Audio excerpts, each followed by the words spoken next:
Thank you, Art. In your consumer news this morning, global chipmaker Intel is teaming up with Amazon in hopes for a boost to business. Intel and Amazon Web Services will co-invest in a custom chip design. The new partnership comes after the struggling chipmaker announced it'll receive up to $3 billion in grant funding from the U.S. government.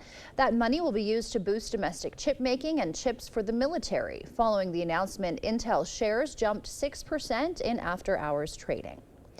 Boeing workers at its Washington facilities are still on the picket line as negotiators begin contract talks again this week. The strike started Friday, so it's too early to predict the full financial impact. If it is resolved in about a week, it'll barely be a blip on the company's bottom line. But if it stretches on for weeks, like 2008's 8-week-long strike, the hit could be substantial.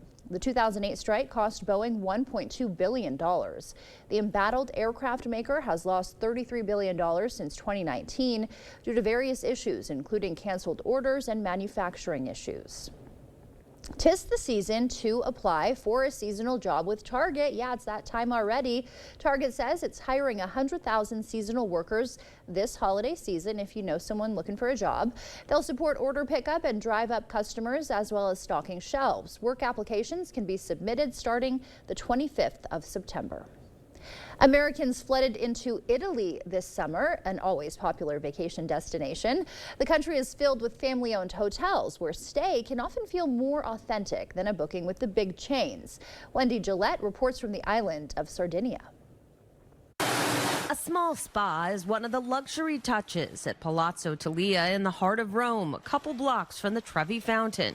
Inside a 16th century building lovingly restored by the Federici family. This has been a passion project for my father, so he's been thinking about redoing this palazzo for a long time. And if the common spaces look straight out of the movies, it's more than a coincidence.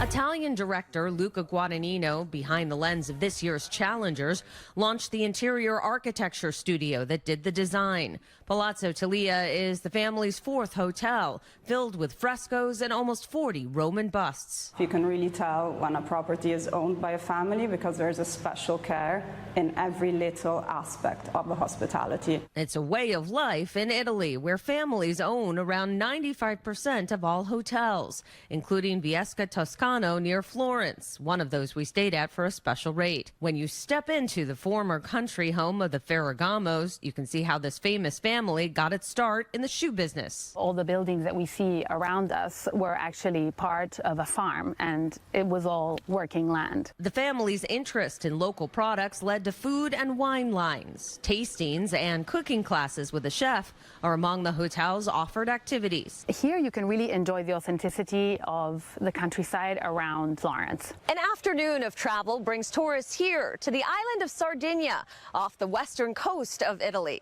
This is Valle dell'Erica, one of 12 properties run by two families who own Delfina Hotels and Resorts. It's very much a family affair at one of 7 restaurants where the clan's aunt rolls out pasta using grandma's recipe. The guests, they're not just visitors. They feel like part of an extended family. They spread out in secluded nooks along the coast, dine on seafood feasts, relax in thalassotherapy pools, or island hop by boat, surveying the crystal clear water of the Mediterranean. Amazon is telling its corporate employees to return to the office 5 days a week. That is a significant change from its current pandemic-era hybrid policy that requires them to be in the office just 3 days a week. CEO Andy Jassy made that announcement yesterday. He said the change will help thousands of employees invent, collaborate, and be connected to each other and their culture. The new policy goes into effect January 2nd. Genetic testing company 23andMe has agreed to pay $30 million to people impacted by a data breach last year. The settlement comes after a class action lawsuit was brought against the company in October. Threat actors used about 14,000 accounts to access the ancestry data of 6.9 million connected profiles. The suit claims 23andMe didn't do enough to protect user data and also didn't notify customers impacted in a timely way. As part of the agreement, 23andMe admitted to no wrongdoing. The deal is now awaiting final approval from a judge. Chipotle is testing out new robots in 2 of its California locations. The company worked with 2 robotics firms to create the Autocado, which can cut, core, and peel an avocado in about 26 seconds. The augmented make line, which is expected to help standardize portion sizes while making burrito bowls and salads. Chipotle says it'll seek feedback from workers and customers before possibly expanding to other locations. Businesses around the world are experimenting with artificial intelligence using tools like ChatGPT to increase sales. Ice cream makers in Italy say it's helping them scoop up new customers. CBS's Tina Kraus has that story. Italy has a centuries-old love affair with ice cream. And a gelato maker in Milan is giving it a 21st century twist, churning out new flavors with the help of artificial intelligence. We started using ChatGPT, says Gianfranco Sampo, who owns the ice cream parlor. He says the AI tool helped to create a new frontier of flavors after they fed the chatbot a list of more than 7 dozen current recipes. The first creation is white chocolate with a berry sauce, balsamic vinegar, and caramelized black pepper, he says, a combination I never would have thought of. Makers say skeptics stopped complaining after the first taste. I chose the 2 flavors created with artificial intelligence, this customer says. I must say this is very balanced, so it's very good.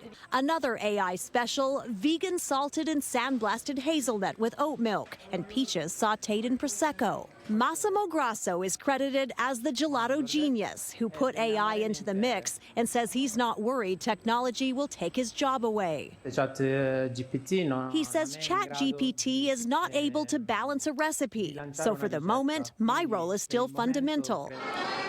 And chatbots can't eat it either, and that's sweet news for customers. Gelato makers say their experiment proves AI can sometimes be used to help companies without the need to get rid of jobs.